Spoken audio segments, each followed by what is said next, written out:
Yo, what is happening, people? We're doing an actual video today instead of just a short. This was supposed to come out a bit earlier, but I thought it'd be fun to sort of look back on 2025 card design, just like cards that released this year, and pick the 10 cards that I think were the most well designed and just talk about them for a bit. So first of all, I want to say that I think card design in general has improved pretty significantly in the past few years. I think Konami has been doing a pretty good job at it. We've been moving away from the direction of every deck being like a combo deck and setting up the same 5 pieces of extra deck boss monsters with a million negates and stuff like that, you know, like Appaloosa, Baron, Savage Dragon, whatever. And every new deck now has a pretty good game plan, I'd say. They're not like all-in combo decks, they have actual recursive engines. It makes some great back and forth gameplay, which I think is really what Yu-Gi-Oh! Excels at. In my opinion, the game is at its best when both players go into a grind game, which is funny to say grind game if it's like turn 4 or 5. But most of the time, the more skilled player actually usually comes out ahead of this. Just a player that knows the matchup well and is more familiar with their own deck, I think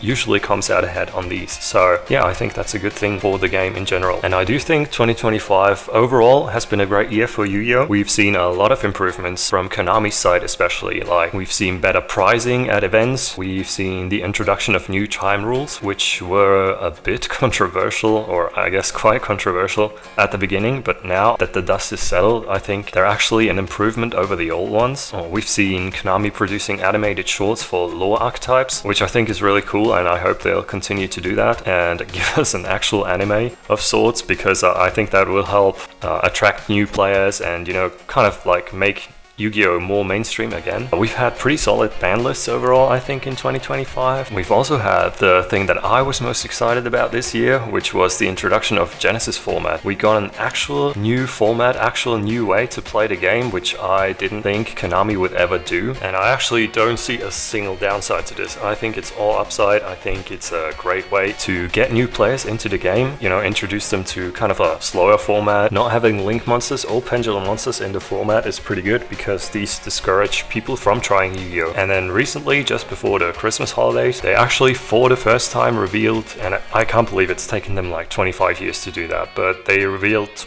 over-frame Yu-Gi-Oh! Cards, and they absolutely look fantastic, and hopefully that will get collectors interested in Yu-Gi-Oh! Again, because the Yu-Gi-Oh! Product hasn't been doing so well over the past few years. So yeah, overall, a lot of positive news in 2025, and honestly, credits to Konami. I didn't think they had it in them, but they made a lot of improvements to the game, and I hope they'll continue to do it. Alright, with that being said, let's get into the actual topic of today's video, starting with my number 10 best design cards of 2025. It's gonna be Delta of Invitation. I mentioned this card a few times in my Genesis shorts already, and I love it because it's so flexible. It can be engine, it can send Eldritch to set up a rank 10 play, like an Omni Negate in Varudras, or it can send a board breaker, like the Wandering Titan of Tartarus, I think it's called. It recurs itself from the graveyard. Has some applications even in non-zombie decks, like in Super Quants you can send the Black Layer to get your engine started. The crazy part about it is that it's a common. It's just a main set common, so that speaks for the overall increase in card quality. Alright, moving on to the next card, or I guess it's 2 cards this time. It's going to be K9 Isna and K9 Lupus. I am a huge fan of turn 0 in engine interruption, and I love that Isna can get you to so many different options in the rank 5 pool. I also love Lupus because it's just a recursive level 5 body basically every turn after. The only thing that I don't like about this engine is Ripper. I don't think Ripper should exist, or if it does exist, I don't think it should be able to negate hand traps. Next up on the list is another turn 0 engine interruption. It's Dogmatica Fleur-de-Lis, the Thunderbolt.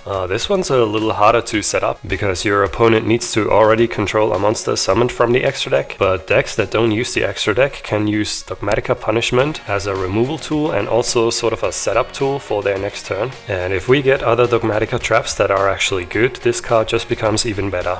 Next is Chaotic Elements. This card is really awesome. It's supposed to support like Tistina and Ascent. The thing that I love about Chaotic Elements is that it's a consistency card going first, and it has extra utility going second. This is amazing card design. I really hope they keep this trend going. Having an engine card that helps you break boards is just so convenient, and it makes for so much healthier gameplay than having to rely on hand traps, because sometimes you top deck a hand trap and it's just dead, doesn't do anything, but you always want engine access. Or if you already have everything, you can get something like a Vados or some other board breaker monster that they'll print in the future shortly.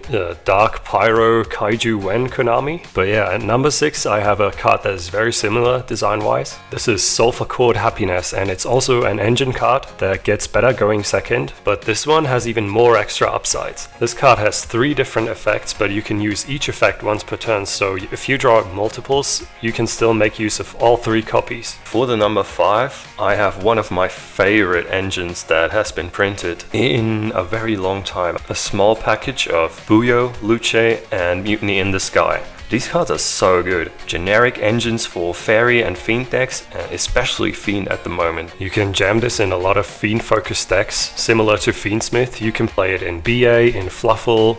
It's so good in Fluffle, by the way. Magical Musketeer, Labyrinth, or like Infernoid. I actually play this in Infernoid. It's so sick, dude. If you play both Fiendsmith and this engine, you can make Infernoid evil, dump all the Infernoid names from the deck, and then using Mutiny in the Sky to shuffle them all back and make a 10 material Tierra and just hand loop your opponent. It's so cool. It doesn't happen very often, but it's very fun to do. And yeah, you can just make generic stuff like Aerial Eater, Duke of Demise, obviously Luce if you're going second. You get a free pop and a dump from deck, and the protection effects on Luce and Buyo actually do come up. Also, Mutiny in the Sky recurs itself every turn, and it helps you in the grind game because you can just keep shuffling back your extra deck monsters for your fusions. It's just an overall such a cool engine to play with, and it's a lot of fun. Next up, we have Radiant Typhoon Vision. I'm a huge fan of this card because it works generically with just any quick play spells. And I think this is a card that rewards board breaker strategies. The cool thing about this card is that it can like fix your hand in the draw phase to play around draw.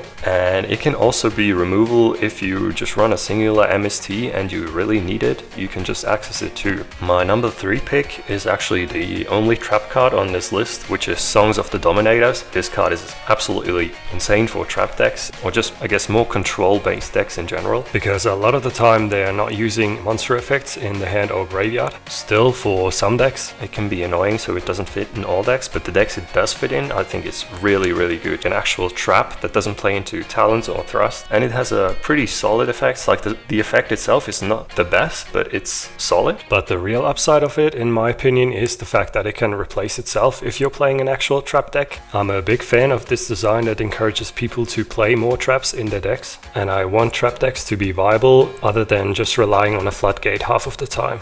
So we've talked about all of this turn 0 engine stuff, and of course my number 2 pick is actually 5 mana. I'm a big fan of Fluffle because Ejim Scythe exists. I didn't actually play Fluffle before this card came out, but as soon as I saw it, I was like, oh, I gotta try this deck, this seems so fun. You haven't lived until you've fused away your Ejim Scythe and Penguin into a Cruel Whale, pop your opponent's monster, fix your hand, and set up extension for your turn. It's honestly the greatest feeling, and I feel like 5 mana is the evolved form of Ejim Scythe, and obviously the overall card quality of fusion materials in Draco Tail is so much better than it is in Fluffle. And Arthelion itself is an insanely flexible card. And before we get to the number 1 spot, I have some honorable mentions, like every good top 10, you know. We have Hackerhands Godos. I think this card is pretty cool. I don't think it's the best, but it's another turn 0 in engine play, and maybe we'll see some play in the future. Another card that I really liked is Jurak Astro.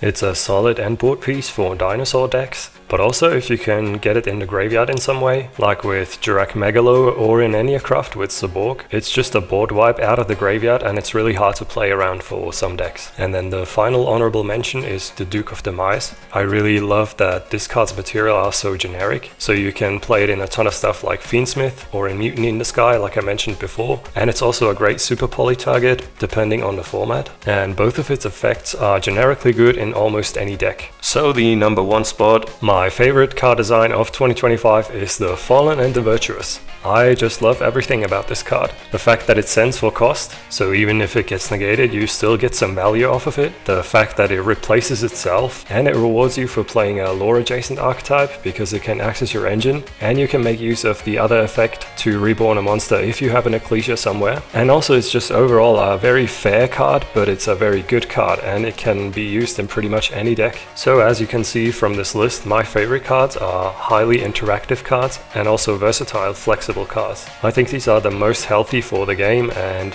Konami has been doing a pretty good job. They've been improving and I hope they'll continue to release more cards like these. If you've made it all the way through here, let me know how I did. This is the first time I actually have ever done a longer video like this. So if you have any feedback, please leave it in the comments and I'll try my best to improve the video quality. And yeah, thank you for watching and peace out.